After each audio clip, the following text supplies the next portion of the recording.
പതഞ്ജലി ഉൽപ്പന്നങ്ങളിൽ രാസപദാർത്ഥങ്ങൾ അടങ്ങിയിരിക്കുന്നു എന്നുള്ള ആരോപണങ്ങൾ ശക്തമാകുന്നു. ശരീരത്തിന്റെ രോഗപ്രതിരോധ ശക്തി തളർത്തി ക്യാൻസറിന് വരെ കാരണമാകുന്ന സോഡിയം ബെൻസോയേറ്റ് എന്ന രാസപദാർത്ഥമാണ് പതഞ്ജലിയുടെ ഒട്ടുമിക്ക ഉൽപ്പന്നങ്ങളിലും ഉപയോഗിച്ചിരിക്കുന്നത്. ആഹാരം കേടുകൂടാതിരിക്കാൻ ഉപയോഗിക്കുന്ന പ്രിസർവേറ്റീവ്സ് എന്ന പേരിലാണ് സോഡിയം ബെൻസോയേറ്റ് എന്ന രാസപദാർത്ഥം പതഞ്ജലി ഉൽപ്പന്നങ്ങളിൽ ഉപയോഗിക്കുന്നത്.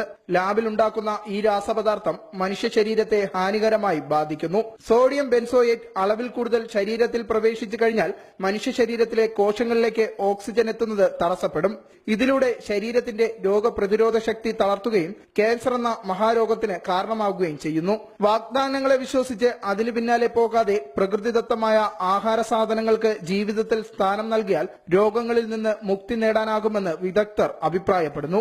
പലപ്പോഴും ഈ ബെൻസോയേറ്റ് അല്ലെങ്കിൽ ബെൻസീൻ ഡെറിവേറ്റീവ്സ്, ആരോമാറ്റിക് അമീൻസ് ഇങ്ങനെയുള്ള പലതും കലർന്ന ആഹാര പദാർത്ഥങ്ങൾ പലപ്പോഴും ക്യാൻസർ ഉണ്ടാവുന്നതായിട്ട് പല പഠനങ്ങളും കാണിച്ചിട്ടുണ്ട്. പഴവർഗ്ഗങ്ങളിൽ അടങ്ങിയിരിക്കുന്ന ബെൻസോയിക് ആസിഡ് എന്ന പദാർത്ഥത്തിന് പകരം ജനങ്ങളെ തെറ്റിദ്ധരിപ്പിച്ചാണ് സോഡിയം ബെൻസോയേറ്റ് പതഞ്ജലി ഉൽപ്പന്നങ്ങളിൽ ഉപയോഗിക്കുന്നതെന്നാണ് റിപ്പോർട്ട്. ഈ രാസപദാർത്ഥം അടങ്ങിയിരിക്കുന്ന ഉൽപ്പന്നങ്ങൾ ദീർഘനാൾ കേടുകൂടാതെ ഇരിക്കുകയും ചെയ്യും. പതഞ്ജലി ഉൽപ്പന്നങ്ങൾ വിപണിയിൽ വിലക്കുറവിൽ ലഭ്യമാകുന്നതും ഉപഭോക്താക്കളെ കൂടുതൽ ആകർഷിക്കുന്നു. ജനങ്ങളെ തെറ്റിദ്ധരിപ്പിച്ച് ആയുർവേദത്തിന്റെ പേര് ദുരുപയോഗം ചെയ്യുകയാണ് പതഞ്ജലി അധികൃതർ.